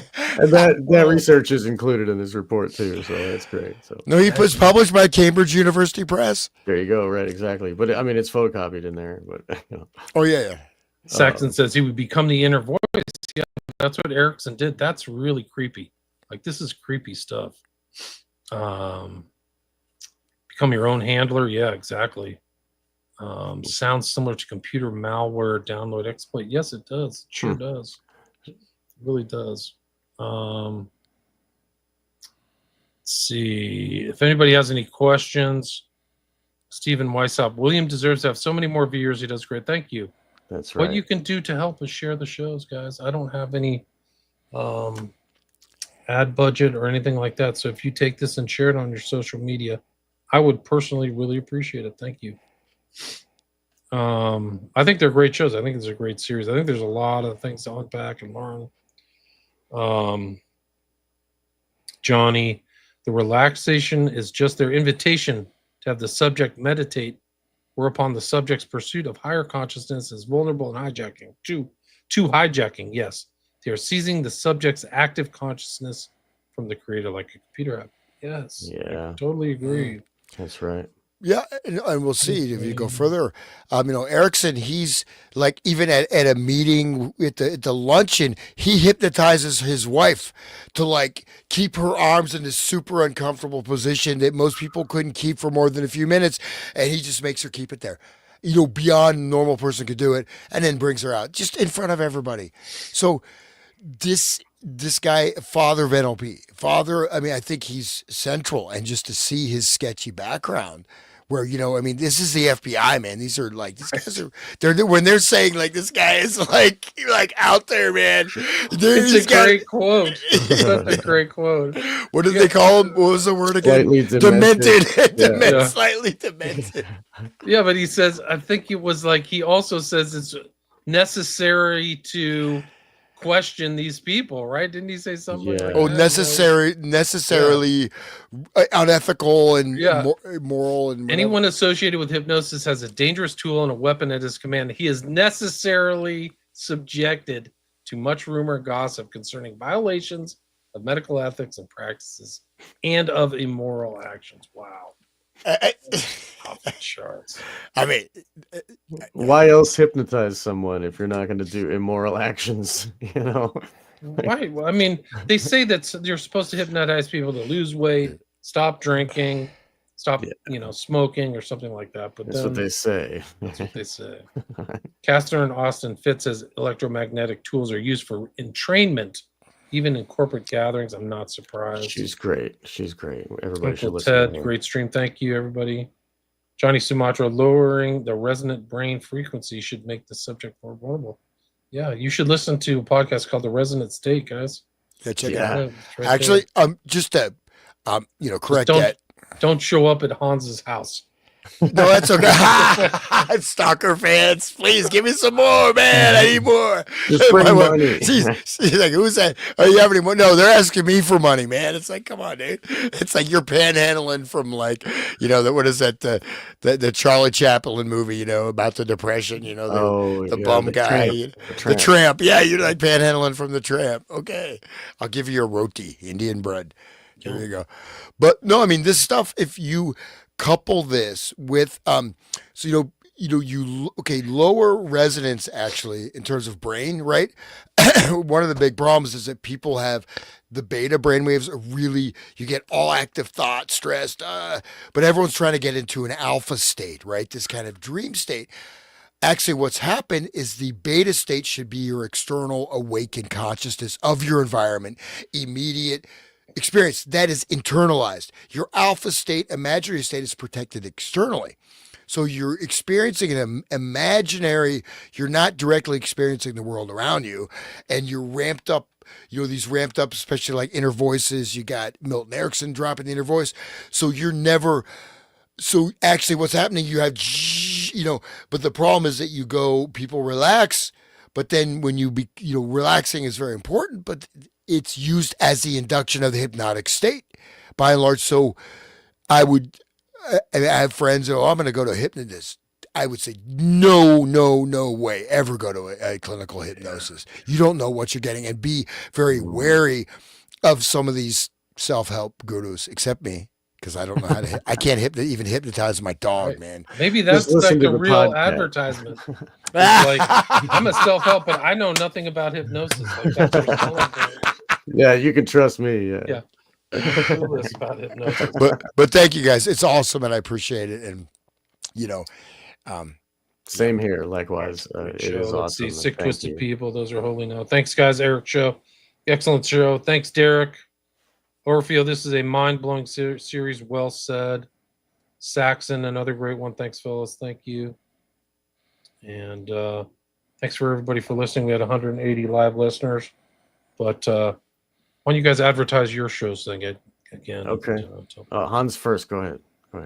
okay, I have a show. It's called The Resonant State. It's on YouTube, Rumble, BitChute, Odyssey, Spotify, and some other agglomerated podcasts. And I'm doing some other shows, various things, some more philosophically based, etc. Of course, doing this. So please check it out. Please support my show so I can keep doing it. And I don't have to lock my wife in a trunk and, gag her so she doesn't yell at me. Why? Wife mute. Why? This is my $1 billion invention. Wife mute. And you see tropical rainforest, dolphin songs. The more money that shows up, the more she mute. No, I'm just kidding. I love my wife, and she could. That was, oh my. But no, please support the show just so I can keep doing it. And there we go. We can't see Hans. He's right. Oh, where is God he? bless Why her. can't you I see hope him? she's listening. Oh, it's because I have these comments up, guys. That's why I can't see him. There he is. Yeah, let's hope she wasn't listening. It's okay. Sean, and yours is Wake the Dead, and you guys both have stuff that's different. So you have other guests, and I know you guys do shows together and Right. things like that. So there's other content there. Right. Yeah. Hans and I are friends. We've done a lot of shows, just like you and I have done a lot of shows, William. Well, Wake the Dead, I talk about other things too. I did a show with my good friend James Cordner about voluntary parenting. I've spoken with Max Lowen recently about this mind control stuff, and spoken with Julia from Cosmic Peach recently, talking about John Benet Ramsey and her experience in the birthing situation that she had there. We recorded a show there too. So I kind of our show, Wake the Dead, or my show, Wake the Dead. We look at, the experience of being a human, having a mind, understanding our reality, all of that. And it goes to the demon realms and into the politics sometimes, and where I'm anarchist, and I'll stay true to my principles, and I have done, and you can come and see that if you click. So yeah, there, Wake the Dead is there on Odyssey, BitChute, YouTube, uh, Rumble, and Spotify, and all those things. And there's a donate page. My main website, I guess, where you can see everything is onegreatworknetwork.com/Sean-McCann. It's not my website, but I have a portion on there that's mine, and so you can find me there and all my stuff. And Hans, you have your own website, right? You have Yes. Hans. Yes, I have my website, hansutter.com, and I'm also, I believe my page is now up and running. I just have to start uploading shows on the Run Great Work Network. And yeah, briefly, yes. So I am looking into, there's a pretty complex, it's entirely new system that just check out the show. You can see it. It's some of the stuff I sort of hit tail end with William, but I got some of these guys that are part of this called Conception of Social Safety, which is really mind blowing. It's a full integration incorporating, if all of this research is used in a positive way, right? How to liberate humanity. Wow. Right. And not, because so much has been misinformed, has been occulted. So much of the language we don't, you know what I mean? We've lost our way in terms of language. If your language doesn't make sense, what are you going to do? So it's not, of course, all doom and gloom. We're trying to find, as you're doing, John, right? Find how to reintegrate and how to move away from this particular system, which is reaching its apotheosis. It's reaching sort of the end game stage and a variety of levels, including, do you want to be floating around in like Jerry Garcia talked about in 1992, you're going to be there, wearing your little bodysuit, making up your own language in your head, having imaginary sex and becoming a guitar virtuoso. He's like, you never even have to practice. You're just in virtuality. You can play in front of huge crowds, literally. And then you'll never have to have physical sex. You could just, just sit there at home. I mean, and this is 92, right? And obviously the whole digital age is connected with this complete disembodiment, total derealization, complete state of schismogenic control. And in a sense, we want to remove the handler that's been installed in your own mind. And even no matter what extent it's operating, this is the agenda. So, and of course, William, you're a great, productive author and podcaster. So please say about your show and everything. Just been busy, a lot of shows. William Ramsey Investigates. I got 3 YouTube channels back. If you're listening to this, I don't know if you're listening to this on Spreaker or Spotify, but these streams are doing really well. A lot of people are watching them. So I've got a lot of stuff on YouTube now, and 5 books on Amazon. Patreon is kind of active these days, so if you want to talk to me, a lot of stuff I post there. I got a lot of old West Memphis 3 stuff I'm posting there. But yeah, I've been busy. This is one of them. I'll give you guys a taste of what's happening if we make it to an episode 11. This document's incredible because Erickson, this kind of sinister figure, when placed in this deep state of hypnosis resembling very greatly an intense trance, Dr. Erickson proceeds with a type of experiment which he calls the personalization, and changes the boy's personality from the individual who he actually is to a fictitious character whom he calls Johnny Walker. Wow. Literally changes his personality, guys. This is dangerous. That's what Hans is just talking about. So yeah, get the handler out of your brain and avoid becoming a Grockian clown, I guess is a way to put it. If you've listened to this series, you know what that term means. I'm gonna promote that concept into everybody's brain now. This Condon's concept of a Grockian clown. That's really my objective of my mind, is not to hypnotize people, to understand that concept, because you'll stop calling people normies, man. You'll be like, oh yeah, you're just repeating. Do you have any there's so many people out there with conditioned response. You talked about zombies out there, but like automatic conditioned response to things that are uncomfortable. They'll just immediately go racism or you're sexist, transphobe, all this other stuff that like goes over rational thought. That's what people call it, like name calling. it's maybe even worse than this name calling. It's just like a conditioned response they've programmed into your brain through thousands and thousands of messages. Anyway, Can you just show a picture of the actual grok, if you don't mind? Can you just, I brought one up. did we find one? Did we find Grok? I've got a bunch of just search grok the then clown. we'll There's talk tons of about them, man. There's grok. Oh my god, he really looks demonic though, man. But the real Grok was like a No, this is a real the actual fancy grok. gymnast. He was not broken, beaten. Like that's what we talked about that in like the first episode. Yeah, but just look at his face. So I think this is Oh, okay. definitely. Is this the guy? Oops. Grok. Whoa, Is this the dude? Wait, let me find that. Grok in his dressing room, 52.